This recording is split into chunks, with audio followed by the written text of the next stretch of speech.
학기 중에 아이들을 학교 대신 현장 학습에 보낸다. 이 말을 들으시면 지금 이 방송을 듣고 계신 여러분 머릿속에는 아마 가장 먼저 거대한 파도가 하나 딱 떠오르실 겁니다. 아, 그렇죠. 근데 그게 바다에서 치는 물리적인 파도가 아니잖아요. 네네, 절대 아니죠. 가기 전에 학교에 제출해야 하는 빽빽한 사전 신청서, 그리고 다녀와서 정말 영혼을 끌어모아 써내야 하는 결과 보고서라는 그 아주 벅찬 행정 서류의 파도 말입니다. 그러니까요. 아이들 중간고사 끝나고 스트레스 받는 게 안쓰러워서 좀 좋은 마음으로 시작한 일인데 정작 그 서류 작업 때문에 부모님들이 스트레스라는 또 다른 파도에 휩쓸리게 되는 좀 아이러니한 상황인 거죠. 맞습니다. 그래서 오늘 저희가 심층 탐구해볼 자료가 정말 기발하게 다가옵니다. 이 행정 서류의 파도를 대신 싹 넘어주는 완전히 새로운 형태의 융합 프로그램이거든요. 네, 오늘 살펴볼 자료가 바로 말리포 바다 캠프라는 곳의 기획 자료들이죠. 네, 맞습니다. 거기서 진행하는 특별 현장 학습 체험 프로그램의 내부 홍보 자료, 그리고 실제 현장의 생생한 모습이 담긴 10장의 사진들이 지금 저희 앞에 놓여 있습니다. 겉보기에는 뭐랄까 그냥 바닷가에서 보드 타는 평범한 서핑 캠프 같거든요. 그렇죠. 그런데 그 이면을 뜯어보면 교육, 신체 활동, 그리고 심지어 최신 AI 기술까지 아주 정교하게 결합되어 있습니다. 자, 이 캠프가 도대체 어떻게 학부모님들의 그 무거운 짐을 덜어주면서 아이들의 경험치까지 확 끌어올린다는 건지 한번 본격적으로 파헤쳐 보겠습니다. 네, 오늘 자료들을 분석하면서 제가 가장 흥미로웠던 점은요. 이 기획안이 현대 학부모랑 학생들이 겪고 있는 아주 현실적인 장벽을 정확하게 짚어냈다는 겁니다. 현실적인 장벽이요? 네, 보통 체험학습이라고 하면 아이들이 무엇을 배울 것인가 여기에만 엄청 집중하잖아요. 그렇죠. 교육 효과가 제일 중요하다고 생각하니까요. 그런데 이 프로그램은 무엇이 이 체험을 망설이게 하는가, 이 근본적인 마찰력을 분석하고 그걸 시스템적으로 그냥 제거해버렸습니다. 그 마찰력이 바로 아까 말씀드린 서류 작업인 거군요. 정확합니다. 자료 앞장을 보면 가장 굵은 글씨로 강조된 부분이 있어요. 학교 제출용 신청서와 결과보고서 작성을 전면적으로 지원한다. 와, 저는 이거 보고 진짜 발상의 전환이다 싶었거든요. 진짜 획기적이죠. 비유를 하자면 우리가 기분 좋게 외식을 하러 레스토랑에 갔는데 셰프가 맛있는 스테이크를 딱 내오면서 손님, 오늘 식사하시고 집에 가시면 싱크대에 밀린 설거지 있으시죠? 저희가 그것까지 싹 다 해드리겠습니다. 뭐 이렇게 나서는 격이잖아요. 아니 서핑 강습소가 학교 서류 작업을 돕는다니요? 아주 찰떡 같은 비유네요. 그게 바로 이 프로그램이 교육 서비스의 진화를 보여주는 지점입니다. 진화요? 네, 부모의 행정적 부담, 즉 그 설거지에 대한 스트레스가 아이의 경험이라는 근사한 식사 자체를 포기하게 만드는 가장 큰 진입장벽이라는 걸 간파한 거죠. 아하, 그러니까 부모의 귀찮음이 아이의 파도 타기를 막을 수 없게 만들었다는 거군요. 맞습니다. 서려 부담을 딱 덜어주니까 부모는 온전히 아이의 정서적 회복이랑 신체 활동에만 집중할 수 있게 되는 겁니다. 자, 그렇다면 가장 큰 장벽이었던 서류 부담이 시원하게 무너졌으니 과연 우리 아이들은 하루 종일 거기서 구체적으로 어떤 경험을 하게 될까요? 제공된 세부 일정표랑 현장 사진들을 연결해 보면서 그 밀도 높은 하루를 한번 추적해 보겠습니다. 네, 서류라는 장벽을 치웠으니 이제 진짜 바다로 뛰어들어야 할 텐데 사진들을 보면 아이들을 막무가내로 바다에 밀어넣지는 않더라고요. 네, 첫 번째 사진을 보면 오전 9시 30분 오리엔테이션 모습이 잡혀 있습니다. 실내 교육장인데 앞쪽 스크린에 최양락 강사님의 바다 캠프 패들보드 이론 강의라는 화면이 선명하게 띄어져 있고요. 네, 아이들이 집중해서 듣고 있죠? 네네. 래시가드를 입은 아이들이 플라스틱 의자에 모여 앉아서 아주 진지하게 화면을 보고 있어요.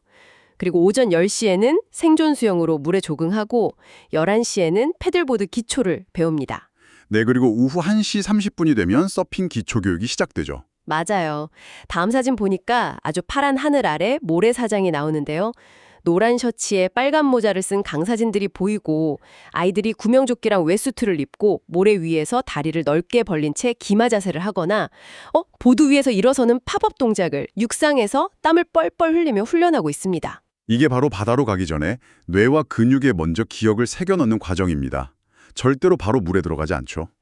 도시에서 자란 아이들에게 바다는 무서울 수 있으니까요. 그렇죠. 10년 이상 해양 교육을 진행한 전문 강사진의 노하우가 돋보이는 부분이에요. 안전 이론, 생존 수영, 그리고 육상 트레이닝까지 아주 체계적입니다. 그런데요, 저는 다음 바다 실전 사진을 보고 좀 놀랐어요. 여기서 정말 흥미로운 부분이 등장합니다. 제가 아는 서핑이나 패들보드는 보통 혼자서 파도와 싸우는 좀 고독한 개인 스포츠거든요. 네, 보통은 각자 보드 하나씩 잡고 타죠. 네, 그런데 이 사전 속 아이들은 각자 보드를 타는 게 아니라 패들보드 여러 대를 둥글게 원형으로 꽉 묶어 놓았습니다. 마치 커다란 꽃잎처럼요. 그리고 그 위에 아이들과 강사님이 다 함께 모여 앉아서 환하게 웃고 있어요. 이건 대체 왜 이러는 걸까요? 그 원형으로 묶인 패들보드 사진, 이게 바로 이 캠프의 교육 철학을 가장 잘 보여주는 핵심 단서입니다. 낯설고 깊은 바다에 혼자 떠 있다고 한번 상상해 보세요. 성인인 저도 무섭죠. 그렇죠. 하지만 보드를 서로 묶어서 거대한 하나의 구조물로 만들면 어떻게 될까요? 흔들림이 훨씬 덜하겠네요. 네, 흔들림도 줄어들고 옆 친구의 체온도 느껴지고 또 강사와 눈을 맞출 수도 있죠. 개인의 익스트림 스포츠를 순식간에 강력한 심리적 안전망을 갖춘 공동체 활동으로 변모시킨 겁니다. 와, 물리적으로 보드를 묶는 게 심리적으로 아이들의 마음까지 묶는 거랑 똑같군요. 뭉치면 두렵지 않다. 정확합니다. 교육학에서는 이런 방식을 스캐폴딩이라고 부르는데요. 스캐폴딩이요? 네, 쉽게 비유하자면 건물을 지을 때 외벽에 설치하는 임시 발판, 즉 비계와 같습니다. 아이들이 처음부터 3층 높이의 지붕을 막 올릴 수는 없잖아요. 그렇죠. 기초부터 다져야죠. 그래서 강사들이 원형으로 묶은 보드라는 아주 안전한 임시 발판을 만들어주는 겁니다. 그 위에서 물에 대한 공포심을 없애고 균형 감각에 자신감이 딱 붙으면 그때 묶었던 끈을 풀고 각자의 파도를 타게 하는 거죠. 와, 두려움을 호기심으로 또 호기심을 자신감으로 단계적으로 끌어올리는 아주 정교한 설계네요. 임시 발판을 만들어주고 스스로 설 수 있을 때 치워준다. 정말 훌륭합니다. 네, 강사진의 내공이 느껴지죠. 자, 그렇게 바다에서 에너지를 마음껏 발산하고 짠물을 들이키며 파도를 타고 나면 어느덧 늦은 오후 4시 30분이 됩니다. 아이들은 완전히 방전되겠죠? 그런데 이 캠프가 약속했던 진짜 마법, 서류 작업 해결, 이 바로 이때 펼쳐집니다. 네, 프로그램의 가장 혁신적인 한 시간이죠. 일정을 보면 오후 4시 30분부터 AI 컨텐츠 제작 및 결과 보고서 작성 시간이 배정되어 있습니다. 낮 동안 찍은 생생한 활동 사진들을 컴퓨터에 띄워놓고 최신 AI 기술을 사용해서 아이들이 느낀 점과 배운 점을 스토리로 엮어냅니다. 그리고 학교 제출용 결과 보고서를 현장에서 아예 완성해버리는 거죠. 네, 집으로 돌아가는 부모님들 손에 완벽한 보고서가 주어지는 겁니다. 네. 그런데 여기서요, 저는 기획에도는 너무 좋다고 생각하지만 청취자분들을 대신해서 약간 딴지를 좀 걸고 싶습니다. 오, 어떤 부분인가요? 이게 학교에 제출할 체험학습 보고서잖아요. 그걸 AI가 대신 써주게 한다면 이거 결국 아이들이 백지를 딴 앞에 두고 오늘 뭘 배웠지 고민하면서 연필로 꾹꾹 눌러 쓰는 그 본질적인 학습 과정 자체가 통째로 날아가는 것 아닌가요? 일종의 반칙 아니냐. 네, 솔직히 좀 반칙 쓰는 것 같은 느낌을 지울 수가 없거든요. 이게 참 우리에게 아주 중요한 질문을 던집니다. 사실 현대교육계가 가장 뜨겁게 논쟁하고 있는 지점이기도 하고요. 하지만 저는 이 프로그램이 AI를 결코 아이들의 경험을 훔쳐가는 대체제로 쓰지 않는다고 봅니다. 대체제가 아니라면요. 철저하게 경험을 정리하는 도구로 바라보고 있죠. 한번 방금 전 바다에서의 상황을 떠올려 보세요. 차가운 바닷물에 뛰어들고 파도에 휩쓸려 넘어지고 마침내 보드 위로 올라서서 파도를 타냈을 때 그 짜릿함. 엄청난 성취감이겠죠? 네. 그 육체적이고 감정적인 날것의 체험은 온전히 아이들의 몫이었습니다. AI가 바닷물을 대신 마셔줄 수는 없잖아요. 맞아요. 컴퓨터가 서핑을 할 순 없죠. 지금 아이들의 머릿속은 그 강렬한 감각적 데이터로 꽉 차 있습니다. 그런데 오후 4시 30분, 몸은 천근만근 지쳐 있는데 갑자기 딱딱한 양식의 결과 보고서라는 백지를 들이민다고 생각해 보세요.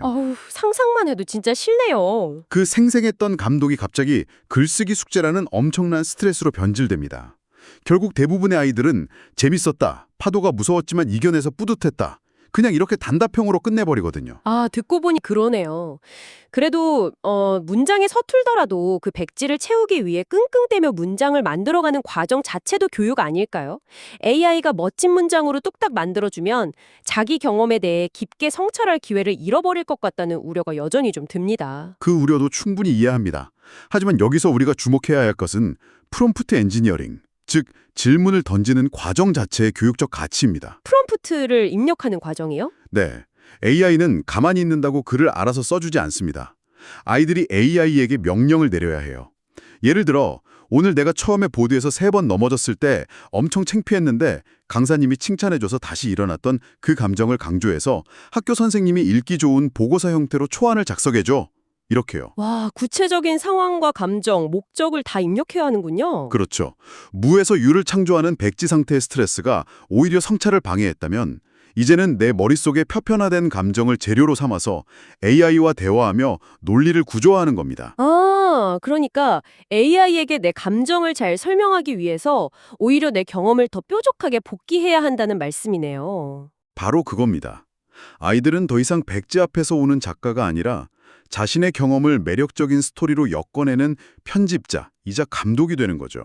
다가오는 시대에 반드시 필요한 기술적 리터러시를 그 파도타기 직후에 아주 자연스럽게 가르치는 현대적인 교육 방식인 겁니다. 아, 시각이 완전히 달라지네요. 글쓰기 스트레스 때문에 빨리 대충 쓰고 집에 가자로 끝날 뻔했던 하루가 AI라는 비서 덕분에 멋진 기록으로 남는 긍정적인 경험으로 바뀌는 거군요. 반칙이 아니라 가장 스마트한 소화제였습니다. 네, 경험을 소화시키는 아주 훌륭한 방법이죠. 자, 이쯤 되면 방송 들으시는 분들 중에서 우리 가족도 당장 가고 싶다 하시는 분들 계실 텐데요. 구체적인 참여 정보를 좀 살펴보겠습니다. 주로 초등학생부터 중학생을 대상으로 하고 지역아동센터 같은 곳에서도 많이 온다고 하네요. 신청은 어떻게 하죠? 네, 정경식 강사님 전화나 카카오톡 바다 캠프로 문의해서 신청서를 내면 된다고 합니다. 그런데 제가 비용표를 보면서 진짜 소름 돋았던 비밀이 하나 있습니다. 가격 구조에 숨겨진 전략인데요. 오, 기획자의 의도가 또 드러나는 부분인가요? 네, 1인 체험 비용이 15만 원인데 2인 이상이면 1인당 10만 원으로 대폭 할인됩니다. 친구를 데려오라는 강력한 유인이죠. 뭐 여기까지는 일반적인데 진짜 재밌는 건 학부모 가격입니다. 학부모 가격이 얼마죠? 부모님이 아이와 함께 바다 체험을 하려면 단돈 7만 원만 추가하면 됩니다. 저는 이거 보고 이건 부모님들한테 밖에서 스마트폰만 보면서 기다리지 말고 제발 같이 물에 빠지라고 강력하게 인센티브를 주는 거다 싶었거든요. 와, 아주 예리하게 보셨네요. 만약 우리가 이걸 더 큰 맥락과 연결해 보면요. 이건 단순한 박리담의 마케팅이 아닙니다. 부모님들을 관찰자에서 동료로 끌어내리는 핵심 장치예요. 관찰자에서 동료로요. 네, 보통 이런 캠프 가면 부모는 돈만 내고 밖에서 팔짱 낀 채 아이가 잘하나 못하나 평가하는 수동적인 위치에 섭니다. 하지만 이 7만 원을 내고 웨트수트를 입고 바다에 들어가는 순간 권력관계가 완전히 수평적으로 리셋돼 버리죠. 어른도 파도 앞에서는 똑같은 초보자가 되니까요. 그렇죠. 넘어지고 물 먹고 허우적대는 모습을 공유하면서 물리적인 동료애를 다지게 됩니다. 그리고 4시 30분이 돼서 나란히 앉아 AI로 보고서를 쓴다고 상상해 보세요. 아까 엄마 넘어지는 거 진짜 웃겼다. 그거 보고서에 꼭 넣자. 막 이렇게 대화가 완전히 달라지겠네요. 단순한 서류 작성이 아니라 완벽한 가족 소통의 장이 되는 거군요. 맞습니다. 신체적 경험의 공유가 기록의 공유로 그리고 가족 간의 유대감으로 이어지는 겁니다. 와, 10만 원, 7만 원이 그냥 강습료가 아니라 자존감 상승에, 행정 스트레스 제로에, 가족 유대감까지 주는 엄청난 가성비 패키지였네요.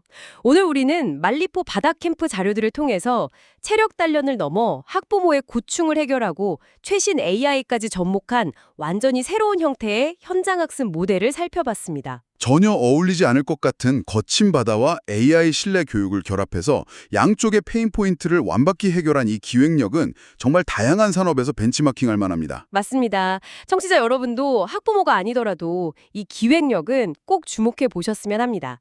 자, 그렇다면 이 모든 것이 의미하는 바는 무엇일까요?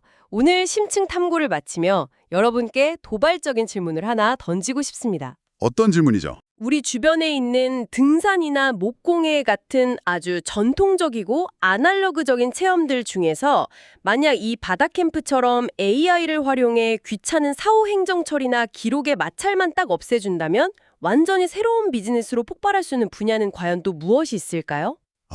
정말 생각해 볼 만한 주제네요. 네, 다음번 여러분이 취미를 즐기실 때 이 질문을 한번 꼭 떠올려 보시기 바랍니다. 혹시 합니까? 거기서 엄청난 아이디어가 나올지요.